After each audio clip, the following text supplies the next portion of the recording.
Story time. Fate, cruel fate that had taken so much from Tina, decided that morning to give something back. Peter King, CEO of Alpha King Conglomerate, was supposed to arrive at the Victoria Island branch office at exactly 9 a.m. that Tuesday morning for the crucial investor meeting. The meeting had been scheduled for weeks. Potential investors from South Africa were flying in specifically for this. Millions of Naira were on the line. Peter was never early for anything. His executive assistant, Michael, timed his schedule down to the minute, maximizing every second of his incredibly valuable time. But that morning, Peter had woken up at 5:30 a.m. and couldn't fall back asleep. He tossed and turned for an hour, his mind racing with thoughts about the investor presentation, about company expansion plans, about quarterly reports, about 100 different responsibilities. Finally, at 7 a.m., he'd given up on sleep entirely. "I'm going into the office early," he'd told Michael over the phone. "I want to review the presentation one more time before the investors arrive. Have the car ready in 30 minutes. So at 7:45 a.m., more than an hour earlier than planned, Peter King's sleek black Mercedes pulled up to the Alpha King Conglomerate building in Victoria Island. His security team of 3 men climbed out first, scanning the area with professional efficiency. Then his personal assistant, Michael, a sharp young man carrying a leather portfolio. Finally, Peter himself emerged, tall, handsome, impeccably dressed in a charcoal gray suit that probably cost more than most Lagosians earned in 6 months. They walked into the impressive marble lobby with its floor-to-ceiling windows and expensive artwork. Peter's mind was already on the meeting, on the presentation slides he needed to review, on the financial projections. "Which floor is the meeting on?" Peter asked absently, pulling out his iPhone to check emails. "10th floor, sir," Michael replied, "the main conference room." Peter pressed the call button for the elevator without looking up from his phone. They waited. The elevator began descending from the 10th floor as it happened, though Peter had no way of knowing that small but absolutely crucial detail. 9th floor, 8th, 7th, 6th, 5th, 4th, 3rd, 2nd, 1st, ground floor. Ding! The elevator doors slid open, and Peter King's entire world stopped. "Jesus Christ!" Peter gasped, his iPhone clattering to the marble floor, completely forgotten. Inside the elevator lay a woman, clearly heavily pregnant, unconscious and crumpled on the floor like a broken doll. A cleaning cart was tipped over beside her, supplies scattered everywhere. Blood, so much blood. It was everywhere, pooled beneath her head where it had obviously struck something hard, soaked through her blue cleaning uniform, spreading slowly across the floor. Her nose was bleeding. There was a visible, horrific gash on the back of her head where the skin had split open. And between her legs, oh God, between her legs was more blood mixed with what looked like water, soaking her uniform, creating a dark stain that was still spreading. For exactly 3 seconds, maybe 4, everyone just froze in complete shock, their brains unable to process what they were seeing, unable to make sense of this horror. Then Peter's training kicked in. Years ago, his mentor had made him take a first aid course. "You never know when you'll need to save a life," the old man had said. Peter had thought it was excessive at the time. Now he thanked God for it. "Emergency!" Peter shouted, his voice cracking through the shocked silence like a whip, like thunder. "Call an ambulance now! This woman and her baby are dying!"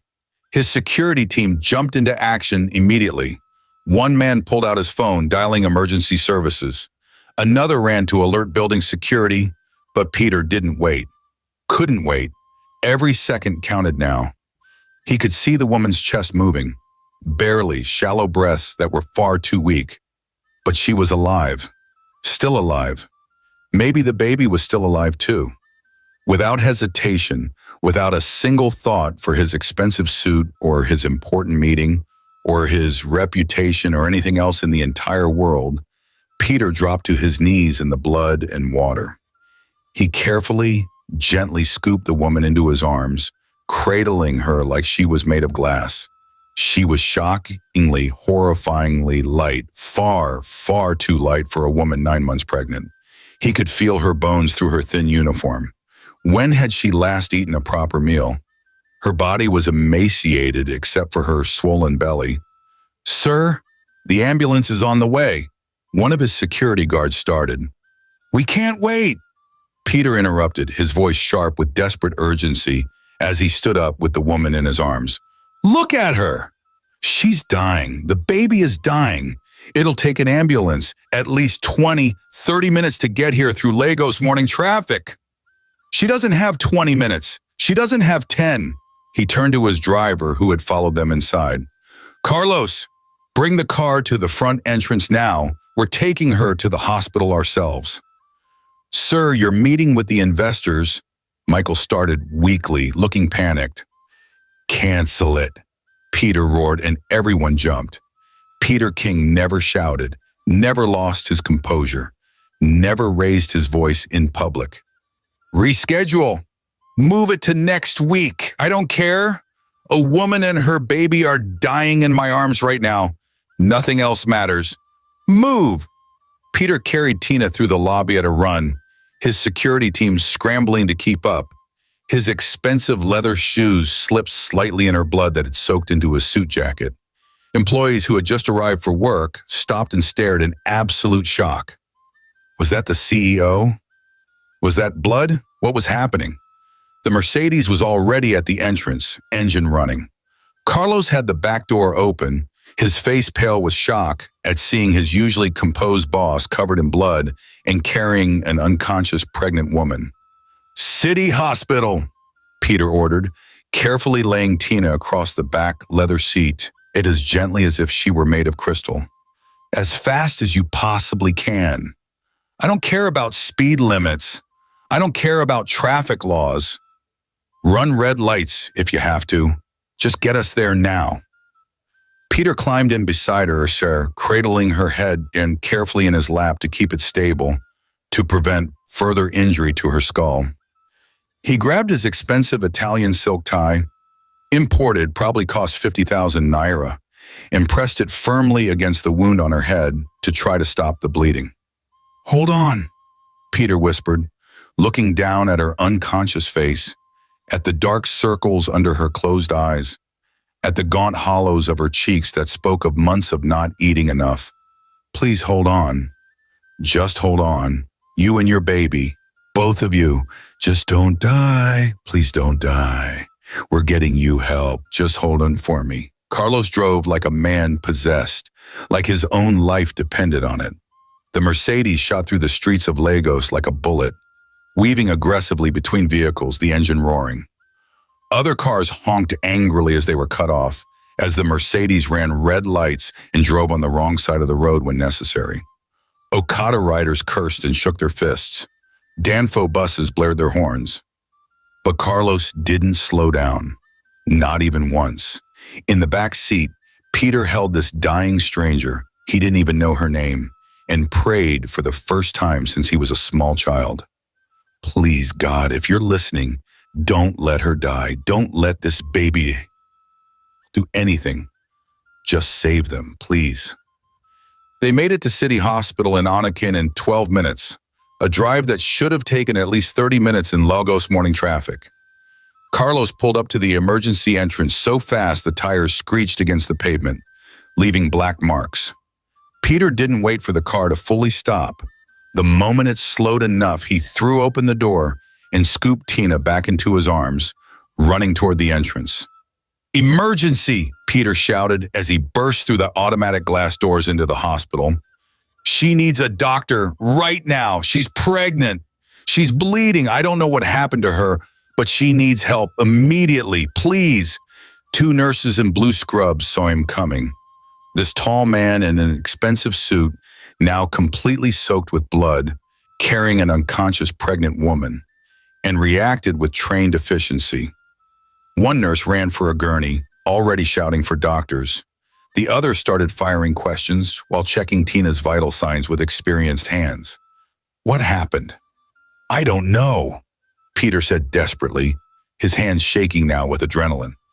"I found Her collapsed in an elevator at my company building. She's been unconscious for at least 15, maybe 20 minutes. She has a head injury, hit something hard, and she's bleeding. I think her water broke, but there's too much blood. Something's very wrong. A doctor appeared, young, probably early 30s, wearing a white coat with a stethoscope around his neck. His face went grave the moment he saw Tina's condition. Within seconds, Tina was being transferred from Peter's arms onto the gurney. The doctor was already checking her pulse, her breathing, shining a light in her unresponsive eyes. Weak pulse, shallow breathing, significant head trauma, active hemorrhaging, the doctor rattled off to the nurses. Or 3 stat, prep for emergency C-section. Page Dr. Adebayo immediately and get me 4 units of O-negative blood standing by. Move, people, move! They rushed Tina away, the gurney wheels squeaking against the linoleum floor as they raced down the hallway.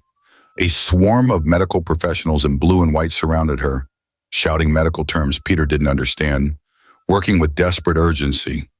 Peter stood there in the middle of the emergency room entrance, covered head to toe in a stranger's blood, shaking uncontrollably now that the adrenaline was crashing, watching them disappear through a set of double doors marked "Surgery Authorized Personnel Only." A nurse approached him gently, kindly. "Sir, are you injured? You're covered in blood." Peter looked down at himself as if seeing the blood for the first time. His expensive suit was completely ruined, soaked through with blood and amniotic fluid. His shirt was red. His hands were stained. His Italian tie was now just a blood-soaked rag. "It's not mine," Peter said numbly, his voice sounding far away even to his own ears. "It's hers." "Will she be okay? Will the baby be okay?" "The doctors are doing everything they can," the nurse said with practiced compassion. "Why don't you come with me? We'll get you cleaned up a bit, and you can wait in the surgical waiting area. We'll keep you updated on her condition." "I'm not family," Peter said automatically. "Then what are you to her?" Peter paused. What was he? A stranger who happened to find her? Her employer, technically, though she probably didn't even know who he was. Someone who couldn't just walk away and let her die? "I don't know," Peter admitted. "I just found her. But I can't leave. Not until I know she's going to be okay." The nurse smiled gently, understanding. "Come on then, you can wait in the surgical family area. I'll bring you something to change into and some water."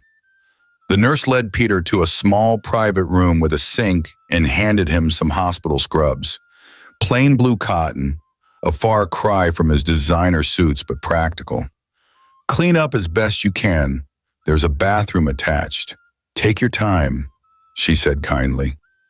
Peter washed the blood from his hands, watching the water turn pink, then red, then pink again in the sink. He scrubbed and scrubbed, but he could still see traces of it under his fingernails, in the creases of his palms. He changed into the scrubs, stuffing his ruined suit, Ermenegildo Zegna, 850,000 naira, completely destroyed, into a hospital plastic bag. He didn't care about the suit. He cared about whether that woman and her baby were going to survive.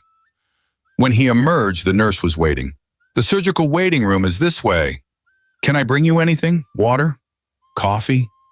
"Water, please," Peter said, realizing his throat was parched. She led him to a small waiting area with uncomfortable plastic chairs, fluorescent lighting, and outdated magazines on a side table. The walls were painted a depressing beige. A TV in the corner played NTA, news on mute. Peter sank into one of the plastic chairs and pulled out his phone. 15 missed calls from Michael, 28 emails, 5 text messages. He called Michael back. "Sir, thank God, where are you? The investors are here. They arrived early and..." "Cancel the meeting," Peter said flatly, tiredly. "Sir, I can't just... These are investors from South Africa. They flew all this way. We've been planning this for months. We can't..." "Michael," Peter interrupted, his voice hard as steel despite his exhaustion. "I am sitting in a hospital right now, covered in blood. waiting to find out if a woman and her baby are going to live or die. That woman almost died in our elevator. In our building. Do you understand what that means? Sir, if I had arrived just 5, maybe 10 minutes later, she would have been dead. Dead in our elevator. And then what? The media would have destroyed us. The public would have dragged us like goat being led to the slaughter. Lawsuits would have buried us. Our reputation would be finished. So yes, cancel the meeting, apologize profusely, offer them anything they want, pay for their hotel, their flights, whatever. Reschedule for next week. But I am not leaving this hospital until I know that woman is going to be okay. Are we clear? There was a long pause. Yes, sir. Crystal clear. I'll handle it. Sir, is there anything else I can do? Yes, Peter said, his voice softening slightly. Find out what happened to her. I want every single security camera feed from this morning reviewed. Every angle. Check if she had an altercation with anyone. Someone did this to her. The doctor said she has head trauma consistent with blunt force. This wasn't an accident. Someone hurt her deliberately. I want to know who. On it, sir. I'll have security pull everything immediately. And Michael, not a word to anyone about this yet. No press releases, no internal memos, nothing. Not until we know what happened and she's stable. Understood? Understood. Understood, sir. And sir, I hope she's okay. I hope the baby is okay. Me too, Michael. Me too. Peter hung up and leaned back in the uncomfortable chair, his head in his hands. His security team arrived at some point. He vaguely remembered them entering, asking if he needed anything. He waved them off, told them to go back to the office, handle the investors, do damage control. He didn't need protection at a hospital. Time crawled. Minutes felt like hours. Peter paced the small waiting room like a caged animal. 5 steps one way, turn. 5 steps back, turn, repeat. An hour passed, then 2. Other families came and went. Worried relatives waiting for loved ones in surgery. Some receiving good news and leaving with tears of relief. Others receiving devastating news and collapsing in grief. Peter watched them all, his stomach in knots. Finally, after what felt like an eternity, but was actually 2 hours and 47 minutes according to his Rolex, a different doctor emerged. Older this time, maybe in his 50s, with gray hair and kind, tired eyes behind wire-rimmed glasses. Are you here for the Jane Doe? The pregnant woman brought in as an emergency? Peter shot to his feet so fast he nearly knocked over his chair. Yes. Is she okay? The baby? The doctor smiled, and Peter felt like he could breathe again for the first time in hours. Surgery was successful, the doctor said, and Peter's knees went weak with relief. Mother and baby are both alive and stable. Oh, thank God, Peter breathed, sinking back into the chair, all the tension draining out of him at once. Thank God. Thank God. It was extremely close, the doctor continued, his expression turning serious. You saved their lives, you know. If you'd arrived even 5 minutes later, maybe even 3 minutes later, we would have lost them both. The placenta had completely detached from the uterine wall. The baby wasn't getting any oxygen. The mother had a severe concussion, a skull fracture, and she was hemorrhaging internally from blunt force trauma to the abdomen. Peter felt sick. Blunt force trauma? Yes, someone hit her. Hard, multiple impacts to the abdomen and one devastating blow to the back of the skull. This wasn't an accident. This was assault. A vicious one. Peter's hands clenched into fists. But they're okay now. Both of them? They're stable. The baby is small, only 2.3 kilograms, and she'll need to stay in NICU for a few days for observation and monitoring. But she's breathing on her own. Her vitals are strong. She's a fighter, that little one. She? Peter asked softly. It's a girl, the doctor said with a warm smile. A beautiful little girl. The mother is in recovery now. She'll be unconscious for a few more hours from the anesthesia, but she should wake up later this evening. She's very, very lucky you found her when you did. You're a hero, young man. I'm not a hero, Peter said quietly. I couldn't leave her there. That's what makes you a hero, the doctor replied. Most people would have waited for an ambulance. You didn't hesitate. You acted. And because of that quick action, a mother gets to hold her daughter. A little girl gets to live. That matters. Peter felt his eyes burning with unexpected tears. He blinked them back quickly. Can I see them? I know I'm not family, but I need to know they're really okay. The doctor studied him for a moment, then nodded. Usually we don't allow non-family in NICU, but given the circumstances, come with me, just for a moment. The doctor led Peter through a maze of hallways to the NICU neonatal intensive care unit.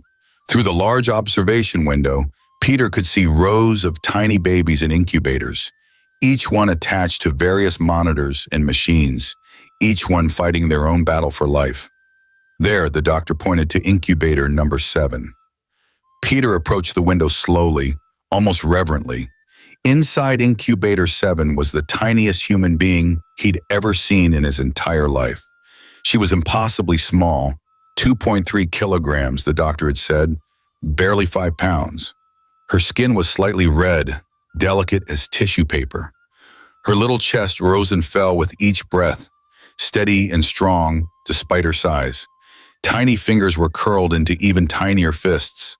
Her eyes were closed, but even in sleep, she looked peaceful, content, like she knew she was safe now.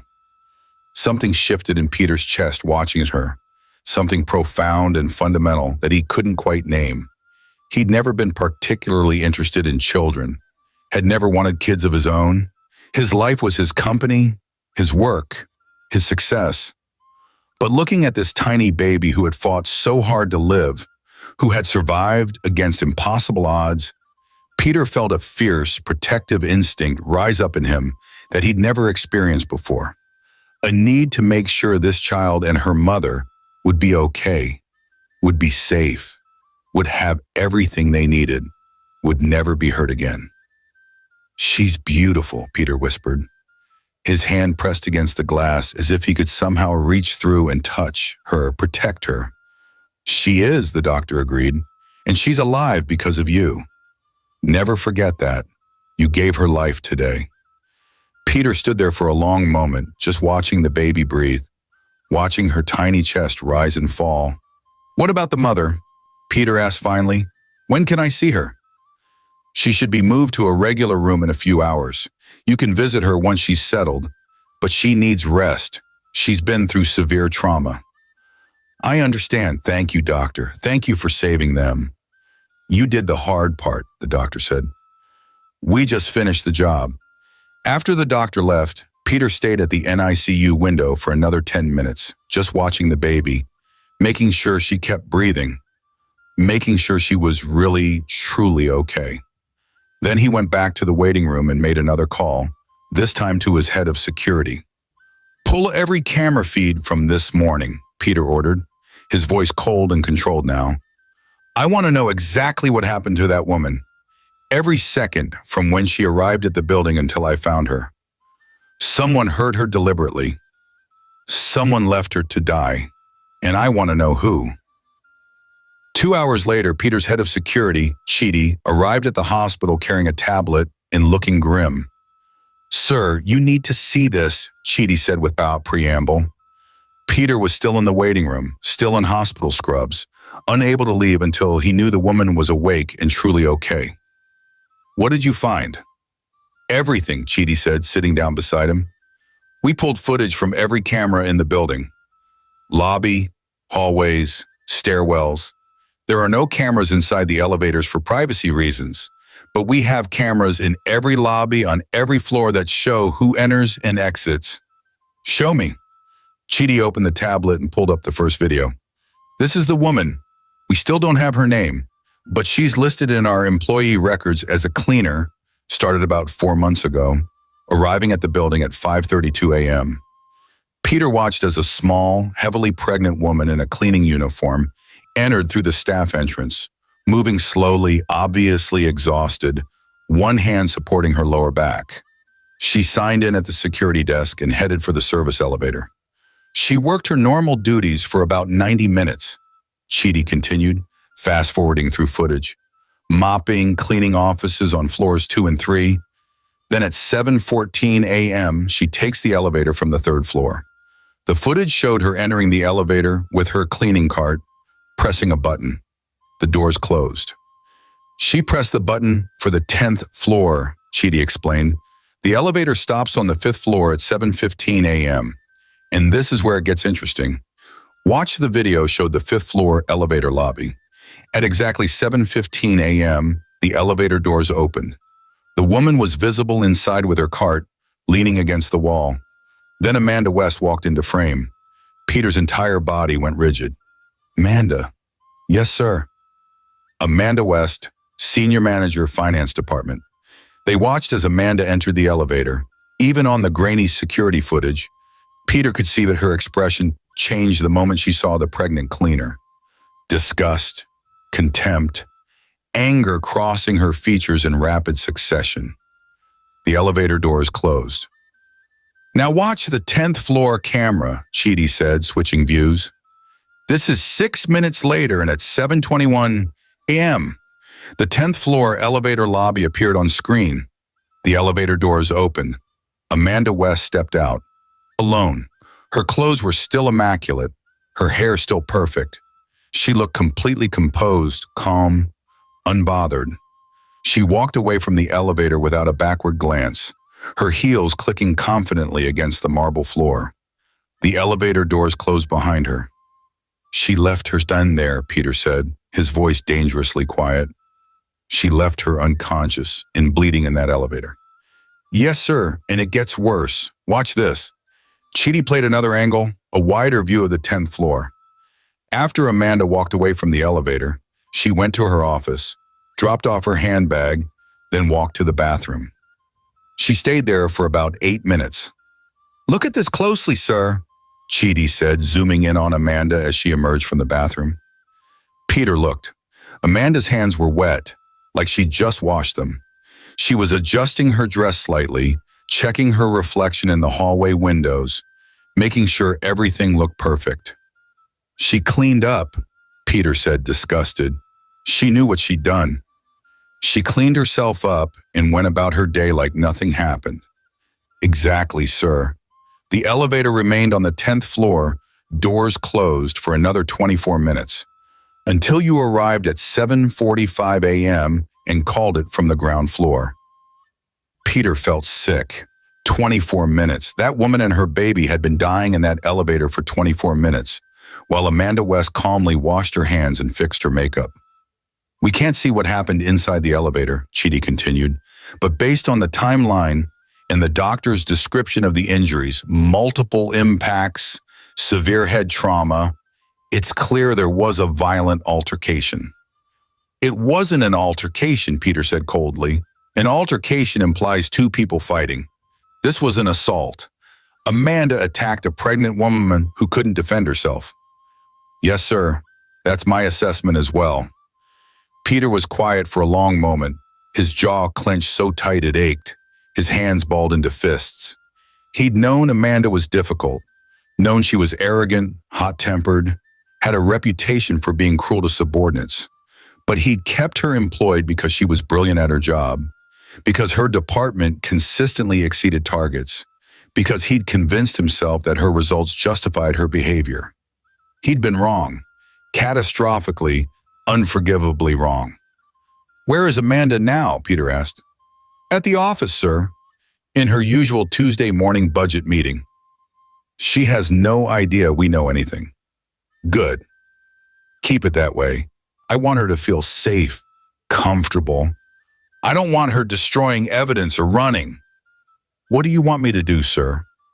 Peter thought for a moment, his mind already several steps ahead. First, get me that woman's name and employee file. I want to know everything about her.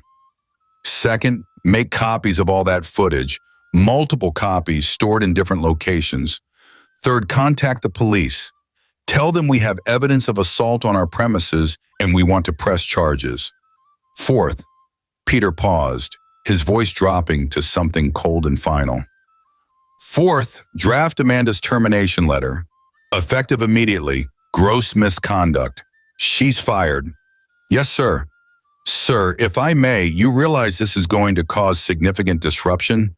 Amanda runs the entire finance department. She manages a team of 12 people. She's in the middle of closing the quarterly reports. I don't care, Peter interrupted sharply. I don't care if she's in the middle of closing a 100 million naira deal. I don't care if losing her causes chaos. She nearly killed a woman and a baby in our building and then walked away like it was nothing. She's done. She'll never work in this company again. She'll never work anywhere again if I have anything to say about it. Understood, sir. One more thing, Peter added. I want to know why. Pull Amanda's HR file. Has she had complaints before? Incidents? Anything that should have raised red flags? Chidi pulled up another file on the tablet. Actually, yes. 3 formal complaints in the last 2 years, all from junior staff or service personnel. One from a receptionist who said Amanda berated her for 15 minutes over a scheduling error. One from a driver who said Amanda screamed at him and called him incompetent for being stuck in traffic. One from an IT technician who said Amanda threw her keyboard at him when her computer crashed. Peter's jaw clenched tighter. And what was done about these complaints? The complaints were handled internally, so Amanda's direct supervisor at the time spoke to her. She attended one anger management workshop, but there was no formal disciplinary action because Amanda always apologized afterward and her work performance remained excellent. So we let it slide, Peter said bitterly. We let it slide because she made us money, and now a woman almost died because we didn't take those complaints seriously enough. Sir, you weren't directly involved in those HR decisions. You can't blame. I'm the CEO, Peter interrupted. Everything that happens in this company is ultimately my responsibility. I should have paid more attention. I should have asked harder questions.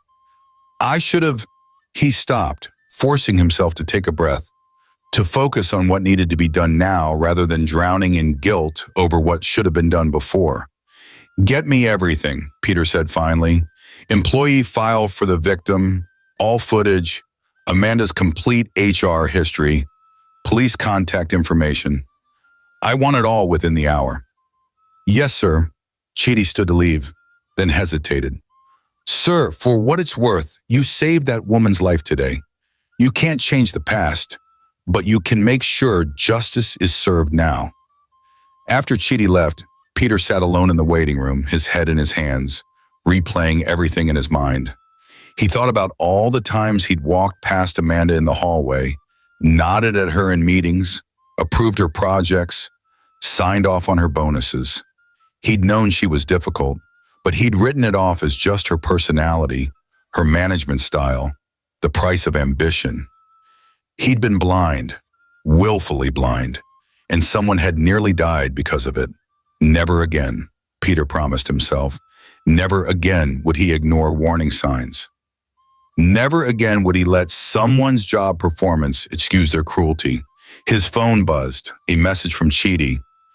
Employee name, Tina Adeyemi, 37 years old, hired 4 months ago as cleaning staff, no emergency contact listed, lives in Surulere. That's all we have in the system. Tina, her name was Tina. Peter typed the name into his phone's notes, Tina Adeyemi, and her daughter, the little fighter in incubator 7. He didn't know it yet, but those 2 names, Tina and her unnamed daughter, were about to change his life completely. Another message from Chidi. Police contacted.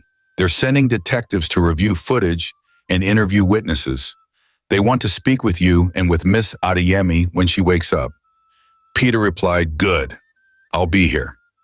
He settled back in the uncomfortable plastic chair to wait. He wasn't leaving this hospital until Tina woke up, until he could look her in the eye and tell her she was safe, until he could apologize for what had happened in his building, under his watch, until he could make sure she and her baby would be okay. That evening, around 6 p.m., a nurse came to find Peter in the waiting room. Sir? The The patient is awake. She's been moved to room 412. She's asking about her baby. Peter stood immediately. Can I see her? Yes, but keep it brief. She's been through significant trauma and needs rest. Peter followed the nurse through the maze of hospital corridors to the fourth floor. His heart was pounding inexplicably. He didn't know why he was nervous. He'd faced down boardrooms full of hostile investors without breaking a sweat, negotiated deals worth billions of naira with complete calm. But the thought of meeting this woman, of seeing her awake, made his palms sweat. The nurse knocked gently on room 412. Miss Adeyemi, you have a visitor. Come in, a soft, weak voice called. Peter stepped inside. Tina was sitting up slightly in the hospital bed, propped up by pillows, looking impossibly small and fragile in the large bed. Her head was bandaged where they'd stitched the gash. Her arm was hooked up to an IV drip. Dark circles shadowed her eyes, and her face was gaunt. But her eyes, large, brown, exhausted, were alert and focused on him. Beside the bed was a clear bassinet on wheels, and inside was the tiny baby, swaddled in a pink hospital blanket, sleeping peacefully. Hi, Peter said, suddenly feeling awkward, not knowing what to say. I'm Peter. I'm the one who found you this morning. Tina's eyes immediately filled with tears. You're the one who saved us? The doctor saved you, Peter said quickly, humbly. I just got you here. The nurse told me what you did, Tina said, tears now spilling down her cheeks. That you carried me out of the building yourself. That you drove me here. That if you'd been even 5 minutes later, we would have died. Both of us, my baby and me. Her voice broke on the last words, and she glanced at the bassinet with such overwhelming love and relief that Peter felt his chest tighten. I'm just glad I arrived when I did, Peter said sincerely. How are you feeling? Sore, Tina admitted with a weak smile. My head is pounding. Everything hurts, but I'll heal. And my baby, her voice filled with wonder. She's perfect. They said she's small but healthy. Strong. 2.3 kilos. She's a fighter, Peter agreed, moving closer to look at the baby. Just like her mother. They were both quiet for a moment, just looking at the sleeping infant. Have you chosen a name for her? Peter asked. Not yet, Tina said softly. I had names picked out, but now that she's here, none of them seem right. She survived something that should have killed her. She deserves a name that means something special. May I suggest something? Peter asked hesitantly. Please. Priscilla, Peter said. It means ancient, venerable, precious. Because she is precious, and because she's a survivor, she fought for life before she was even born. Tina was quiet for a long moment, looking at her daughter. Then she smiled, a real, genuine smile that transformed her tired face. Priscilla Adeyemi. I love it. That's perfect. Hello, Priscilla, Peter said softly to the sleeping baby. They stood in comfortable silence for a moment. Then Peter knew he had to ask the question he'd been dreading. Tina, he said gently, I need to ask you something important. What happened in that elevator? How did you end up unconscious? Tina's expression immediately changed, fear, anxiety, shame all crossing her face rapidly. Her hands twisted the hospital blanket nervously. I don't remember very well. Everything is fuzzy. Tina, Peter said gently but firmly, I know someone hurt you. The doctors said you have injuries consistent with assault, multiple impacts. Someone hit you. Someone left you there to die. I need to know who. Please, Tina whispered, fresh tears forming. I don't want any trouble. I can't lose my job. I need that job to support Priscilla. If I make trouble, if I accuse someone important, they'll fire me. I'll have nothing again. You won't lose your job, Peter promised, his voice firm and certain. I swear to you, I will make sure of that. But please tell me what happened. Whoever did this needs to be held accountable. They can't be allowed to hurt anyone else. Tina was quiet for a very long time, clearly wrestling with fear and the need for truth. Finally, slowly, haltingly, she began to speak. She told him everything. About Mrs. Tayo sending her to clean the 10th floor bathroom. About taking the elevator like she'd been instructed. About Amanda West entering on the 5th floor. Her voice shook as she described Amanda's disgust, the verbal abuse, being called disgusting and told she smelled like rotten flesh. She cried as she recounted the first slap that sent her crashing into the cleaning cart, her water breaking, Amanda's rage escalating. "She kicked me, sir," Tina whispered, tears streaming down her face, "with her shoes, her expensive shoes. She kept kicking me while I was on the floor, telling me to get up. I tried to get up. I tried to do what she wanted, but then she pushed me. Once, then twice. Her hand moved unconsciously to the bandage on her head. The second time I hit my head on the elevator wall. I remember the pain. I remember thinking, God, please save my baby. And then, nothing. Just darkness. Peter's hands were clenched into fists so tight his knuckles had turned white. His jaw was clenched so hard it ached. Every word Tina spoke made the rage inside him burn hotter.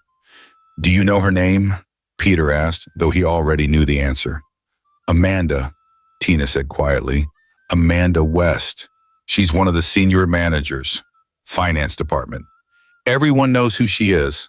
She's important, powerful, and I'm just a cleaner. Nobody will believe me over her." "I believe you," Peter said firmly with absolute certainty. "And you're not just a cleaner, Tina. You're a human being. You're a mother. You matter. Your life matters. Priscilla's life matters." "But we have security camera footage," Peter interrupted gently, "from the elevator lobbies. We can see Amanda entering the elevator with you on the 5th floor. We can see her exiting alone on the 10th floor 6 minutes later, looking completely calm. We can see her going to the bathroom to clean up. The cameras don't show what happened inside the elevator, but combined with your testimony and the medical evidence, it's more than enough." Tina's eyes widened. "You have proof?" "Yes, undeniable proof that she was in that elevator with you and left you there unconscious. Combined with your testimony about what she did, Amanda West is going to face serious consequences." "What kind of consequences?" Tina asked nervously. "She's going to be arrested," Peter said flatly. "Charged with assault, possibly attempted murder, given how close you both came to dying. She's going to prison, Tina." "I don't want to ruin her life," Tina said, which showed Peter just how kind her heart was despite everything she'd suffered. "I just want to be safe. I want Priscilla to be safe." "She almost killed you," Peter reminded her gently. "She almost killed your daughter, and then she walked away without calling for help. She left you to die. That's not a mistake. That's a choice, right? A deliberate, cruel choice. She deserves whatever consequences come her way." Tina nodded slowly, accepting this truth even though it clearly pained her. "Rest now," Peter said gently. "The police will want to interview you tomorrow, but you need to heal first. I've paid all your medical bills." "What?" Tina interrupted, shocked. "All of them? But that must be. I can't afford to pay you back." "I don't want you to pay me back," Peter said firmly. "Consider it a gift. For Priscilla, every baby deserves a healthy start in life." "I don't even know what to say," Tina whispered, overwhelmed. "You saved our lives. You paid our bills. You're making sure justice is served. Why? Why would you do all this for strangers?" Peter was quiet for a moment, really thinking about the question. "Because it was the right thing to do. Because I couldn't just walk away. Because everyone deserves to be helped when they're in trouble. And because," he paused, looking at baby Priscilla sleeping peacefully, "because you both deserve to be safe and cared for." Before Tina could respond, there was a knock on the door. A nurse poked her head in. "I'm sorry, but visiting hours are ending." "The patient needs rest," Peter nodded. "I understand." He turned back to Tina. "I'll come check on you tomorrow." And Tina, you're going to be okay. Both of you. I promise. As Peter left the hospital and walked to where his driver was waiting, his mind was already on tomorrow. Tomorrow, he would confront Amanda West. And tomorrow, she would face consequences for what she'd done. Peter arrived at the Alpha King office at 7:30 a.m. the next morning, Wednesday. He'd barely slept, his mind replaying the security footage over and over, Tina's tearful testimony echoing in his ears. He went straight to his office and called Chidi. Is Amanda in yet? Yes, sir. Arrived at 7:15 a.m. like usual. She's in her office reviewing reports. Good. I want her in my office at 8 a.m. sharp. Don't tell her why. Just tell her I need to see her about an urgent matter. Yes, sir. Sir, the police detectives are also here. They've reviewed the footage and want to speak with you. Send them up first. I'll meet with them before Amanda arrives. The two detectives, a man and a woman, both in plain clothes, spent 30 minutes reviewing everything with Peter. The footage, Tina's testimony from the hospital, the medical reports showing the extent of her injuries. This is a clear-cut case, the male detective said, shaking his head in disgust. Assault and battery at minimum. Given the victim was 9 months pregnant and nearly died, the DA will probably push for attempted murder charges. Good, Peter said coldly. I want her prosecuted to the full extent of the law. We'll need an official statement from Miss Adeyemi when she's strong enough, the female detective said. But based on this footage and the medical evidence, we have enough to make an arrest. Do it after I speak with her, Peter said. I want to look her in the eye first. I want her to know that I know what she did. The detectives agreed and left to wait in an unmarked car in the parking garage. At exactly 8 a.m., there was a knock on Peter's office door. Come in, Peter said, his voice cold. Amanda West walked in looking as immaculate as always. Designer outfit, perfect makeup, not a hair out of place. She looked completely calm, unbothered, like she didn't have a care in the world. You wanted to see me, sir? Amanda asked, sitting down without being invited, crossing her legs confidently. Yes, Amanda. Sit down. Peter didn't speak for a long moment. He just stared at her, this woman who had nearly killed someone and felt no remorse whatsoever. Then he turned his laptop screen toward her. I want you to watch something. He pressed play. The security footage began. 5th floor, 7:15 a.m. yesterday morning. Amanda entering the elevator where Tina was already inside with her cleaning cart. Amanda's confident expression faltered slightly, but she quickly recovered. What is this? Keep watching. The footage continued, the elevator doors closing, then jumping to the 10th floor 6 minutes later. Amanda stepping out alone, calm, composed, walking away without a backward glance.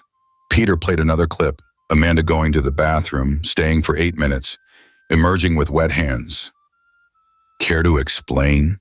Peter asked, his voice dangerously quiet. Explain what? Amanda said. But her voice had an edge to it now. I took the elevator. I went to the bathroom. So what? So what happened in those 6 minutes inside the elevator, Amanda? Peter asked. What happened between the 5th floor and the 10th floor? Nothing happened. I took the elevator to my floor. That's all. That's interesting, Peter said, leaning back in his chair. Because when I called that elevator from the ground floor 24 minutes later, there was an unconscious pregnant woman bleeding on the floor. A woman who had been assaulted, beaten, left to die. Amanda's face went pale, but she tried to maintain her composure. I don't know anything about that. Maybe she fell after I left. She didn't fall, Peter said coldly. She was attacked. The doctors confirmed it. Multiple impacts, blunt force trauma, evidence of being kicked. And you, Amanda, were the last person in that elevator with her. You're trying to accuse me of something based on what? The fact that I was in an elevator? Amanda's voice rose defensively. That's ridiculous. I didn't touch her. Don't lie to me, Peter said, his voice sharp as a blade. I know what you did. The woman woke up yesterday evening. She told me everything. Amanda's eyes widened slightly, fear flickering across her face for just a second before she masked it with anger. She's lying, Amanda said quickly. She's trying to set me up. She's probably looking for a payday. You know how these people are, always trying to extort money from... These people, Peter interrupted, his voice like ice. What people, Amanda? Cleaners, pregnant women, human beings. That's not what I meant. I know exactly what you meant, Peter said, standing now, his full height making him tower over her seated form. I know what you did. You verbally abused her. You slapped her. You kicked her while she was on the floor begging for mercy. You shoved her twice, causing her to hit her head on the elevator wall with enough force to fracture her skull. And then you left her there, unconscious, bleeding, dying. You walked away without calling for help. You went to the bathroom and washed your hands like you'd just done nothing more significant than touching something dirty. I didn't. She's lying. She's just a cleaner. A nobody. Why would you believe her over me? Amanda was standing now too, her voice rising, her carefully maintained composure cracking. I've worked for this company for 7 years. 7 years. I've made you millions of naira. My department consistently exceeds targets. And you're going to destroy my career over some dirty cleaner who... Some dirty cleaner, Peter repeated, his voice deadly quiet now. Is that what you call her? Amanda, that dirty cleaner, has a name. Tina Adeyemi. And she almost died. Her baby almost died. A little girl, 2.3 kilos, premature, fighting for every breath, almost died before she was even born. Because of you. She shouldn't have been in that elevator, Amanda burst out, her mask completely off now, her true feelings pouring out. She was pregnant. Disgusting. She smelled. She was in my space, breathing my air. She should have taken the stairs like she was supposed to. She's just a cleaner. She should know her place. There it was, the truth, the ugly, horrible truth that had been lurking beneath Amanda's polished exterior. All along, Peter felt sick. Get out, he said quietly. What? Get out of my office. You're fired, effective immediately. You can't fire me. Amanda's voice rose to a shriek. I have a contract. I have rights. You can't just...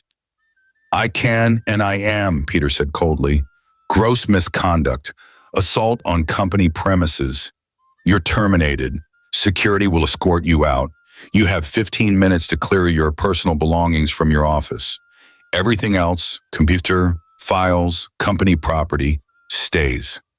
This is insane, Amanda screamed, and suddenly tears were streaming down her face.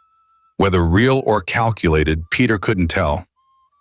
After everything I've done, I have loved you for years, Peter. Years. Do you know how hard I've worked? How many late nights, how many weekends I sacrificed? I worked myself to the bone just to get your attention, just to make you see me, just to prove I was worthy of you. Peter stared at her, genuinely shocked. What? Yes. Amanda's voice was breaking now, raw with emotion. I loved you from the moment I started working here. I did everything to be perfect for you. I made myself indispensable. I made this department the most profitable in the company. All for you. And what did you do? You transferred me here, to this branch, away from headquarters, away from you. You sent me away like I was nothing. Amanda, Peter said, his voice firm but not unkind, I transferred you because you needed more leadership experience. It was a promotion. It was exile, Amanda shouted. You exiled me because I made you uncomfortable, because I wanted more than you were willing to give.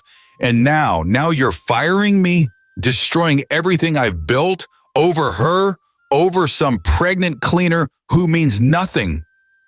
She means something to me, Peter said quietly. And even as he said it, he realized it was true. She's a human being who almost died. And you're not being fired because of her. You're being fired because of what you did. Because you chose violence. Because you nearly killed 2 people and felt no remorse. I felt remorse, Amanda insisted desperately. I was angry. I was hurt. Years of loving you, working for you, and you never even looked at me. Not once. And then yesterday, I see you've been coming to work early, changing your schedule, and I thought maybe finally you were going to notice me. But no, you were probably already planning to get rid of me. This has nothing to do with Peter started. Everything is about you, Amanda screamed. Everything I've done for 7 years has been about you, and you're throwing me away. Like garbage. Like I'm nothing. Like I never mattered. You did matter, Peter said, his voice sad now rather than angry. You were a talented manager, a valuable employee. But Amanda, I never gave you any indication that I was interested in you romantically. Never, and even if I had feelings for you, which I don't, that would never justify what you did to Tina. Never. So that's it? Amanda asked, her voice hollow now, defeated. 7 years. Gone. Just like that. Because of one mistake. One mistake, Peter repeated incredulously. You nearly killed a woman and her baby. You left them to deal. That's not a mistake, Amanda. That's a choice, multiple choices. And yes, it's over. You're fired. And in about 5 minutes, there are 2 police detectives waiting in the parking garage who are going to arrest you. The color drained completely from Amanda's face. Arrest me? Assault and battery. Possibly attempted murder. The DA is reviewing the charges. You're looking at serious prison time, Amanda. No, Amanda said, backing toward the door, all her anger replaced by pure panic now. No. You can't do this. Please, Peter. I'm sorry. I'm so sorry. I didn't mean. It was an accident. She provoked me. I lost control. Please don't do this. I love you. Doesn't that mean anything? It means you need help, Peter said, not unkindly. Professional help. But it doesn't change what you did. Actions have consequences, Amanda, and you're about to face yours. Peter picked up his desk phone and pressed a button. Chidi, send them up. 30 seconds later, there was a knock on the door. The 2 detectives entered. Amanda West? The female detective asked. Amanda looked between them and Peter, panic and betrayal warring in her eyes. Peter, please. Please don't do this. I'm begging you. I'll do anything. Anything. Just please. I want a lawyer, she finally said, her voice breaking. You'll have every opportunity to call one, the male detective said, pulling out handcuffs. Amanda West, you're under arrest for assault and battery. You have the right to remain silent. Anything you say can and will be used against you in a court of law.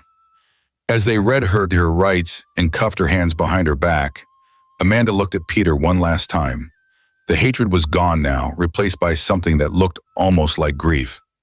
I really did love you, she whispered, for whatever that's worth. I'm sorry you're hurting, Peter said honestly, but love doesn't excuse violence.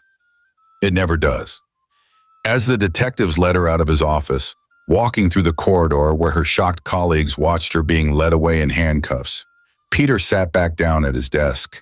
He felt no satisfaction, no victory, just a deep, profound sadness that someone could be so twisted by unrequited feelings that they'd become capable of such cruelty. That brilliant, talented Amanda West had destroyed her own life because she couldn't accept that her feelings weren't returned.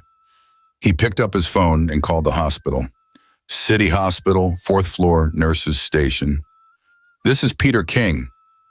I'm calling to check on a patient. Tina Adeyemi, room 412. How is she doing?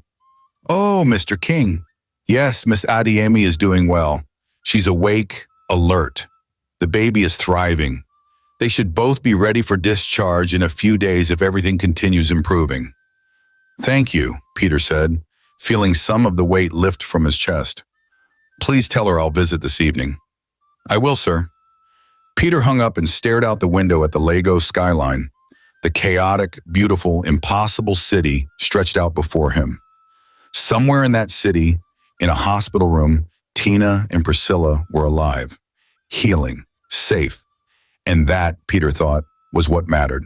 Justice had been served. Thank you for watching, besties. What do you think about this episode? Share your thoughts in the comments. Don't forget to give this video a thumbs up and subscribe to our channel if you haven't done so. Comment episode 3 to see what happens next.